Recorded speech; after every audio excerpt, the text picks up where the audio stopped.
This week, can I get art marketing ideas on demand for my business? I'll share some techniques that I'm using. Also, I've got a couple of bids in for my painting that I'm selling for Monopoly money, and you will not believe one of them. Also, I'm painting a doubt, and it's not even mine. I'm always on the lookout for new ways of generating ideas, especially for quirky art marketing experiments.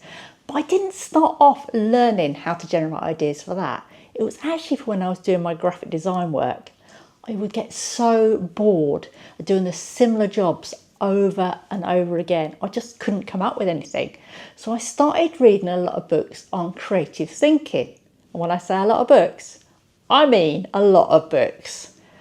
And what I've learned is that there are actually ways that you can stimulate ideas whenever you need them.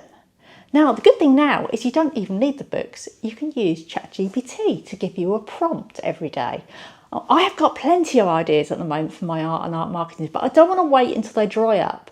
So what I'm trying to do is give my idea muscle a regular workout. Let me show you what I do. So first of all, I asked ChatGPT to give me a creative prompt. This time I'm asking for a random word, which is one of my favourite techniques. It gives me the random word lighthouse and tells me to use it in different ways to come up with ideas to make my art stand out.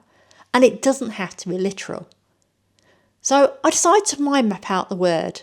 I write it in the middle of a piece of paper, then all around it write things that are related, like beacon, ship, ocean, water, lost, found, saved and storms. Remember, don't worry about what is or what isn't possible at this stage. That will really stop your mind running free. Then I see what ideas I can come up with. I wrote a few of them out in a Google Doc. Here are a couple of my favourite ideas. So the idea of storms and thunder made me think of, what if my paintings had a sound that matched their mood? They could contain a sensor, and when you walk near it, the sound would play. Or what if, when you got near it, they would tell you their story? And then the idea of ocean made me think of an underwater exhibition where the art was sealed under glass at the bottom of a pool. You could only view it by diving down. Now, as you can see, they are not very practical, but there may be ideas within them that you could use. Then I give ChatGPT my ideas, and it gives you its usual gushing praise before providing you with its 5 cents on your ideas. Let's try another one. This time I'll let ChatGPT decide on the creative technique. So it's suggesting to take the cliche, the early bird catches the worm, but break the cliche somehow. So I immediately started thinking, what if you had an exhibition, all the paintings were fashionably late? I was thinking of my abstract faces, as though they were actually real people.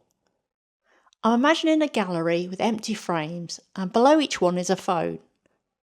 Once the guest arrives, a phone would ring. A guest would pick up, and it would be one of the paintings on the end of the line. It would be apologising for being late and asking the guest to get the organiser to open the door for it. A secret door would be opened and the painting would be carried through and replace one of the empty frames. This would carry on in a similar manner, with phones ringing, guests being asked to do some sort of task in order for the painting to arrive. The goal isn't always to get a good idea. Believe me, I get a lot of bad ones, but it's to keep your brain buzzing, to start making connections, so getting two unrelated things, bring them together and they form a new and interesting idea. I got 2 bids on my Monopoly painting this time, and one was from a fictitious, very snobby, posh artist called Prunella, who was actually created by my friend Sandra Busby. I received another bid on the painting that I'm selling for Monopoly money, but this one sounds more like a crime scene. She has lick on my rag. Oof. I'm also going to lick the envelope. Actually, I'm going to use my urine. I also got another bid from someone I think is actually real, and this one also made me laugh. I mean, look at that. The cash says on it, "Keep the change, you filthy animal." Oh my God, I just laughed out loud at that.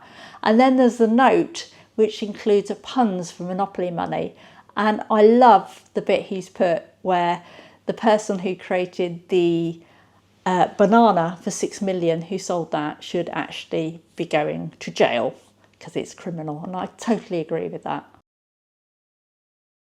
If you haven't watched the other videos, my doubt project is basically where I invited people to send me their deepest doubts to my doubt vault, and then I'm painting them into what I call the doubt creature. I've nearly finished my next paint over doubt piece. Now this doubt was actually submitted by 2 people. Now one said I'm not intelligent enough and one said I'm not clever enough to make great art. So I've combined them into one, and I've just got in here, I'm not clever enough. So this doubt creature's a tape mouth. It's got a flag that says listen, and I've crossed that out. I've also collared words into the piece. So I've got doubt pretends it's your voice, and I've got time to shut it up. And I've written into the doubt that's provided, which is I'm not clever. So now all I've got to do is partially cover up the words, and I've not decided what to use yet. So far I've used stars and I've used butterflies. So I'm thinking for my next doubt painting I need to shake it up a bit. I'm feeling like the last 2 had kind of similar-ish composition. So I'm thinking either I shake the composition up, so maybe I go very big on the face and then have just the tail coming in, or maybe I do it inside a face again. That's another option. That's my thoughts at the moment, but I'm really feeling like I need to do an abstract face because they're like my meditation. They're much more intuitive, and I can just get into this state, what they call like the zone. Oh, it sounds so posh, the zone.